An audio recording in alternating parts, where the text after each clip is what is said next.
ఎత్తుగా వచ్చిన నేను నిద్ర లేకుండా ఇంటికి వెళ్ళాలయ్యా.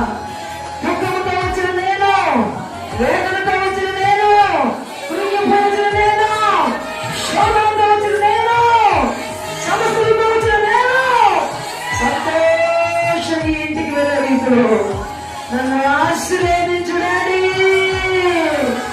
ఇప్పుడే నాయన ఇక్కడ నాయన కార్యం జరగాలి. నాయన నా శరీరంలో కార్యం జరగాలి, నా హృదయంలో కార్యం జరగాలి. యేసయ్యా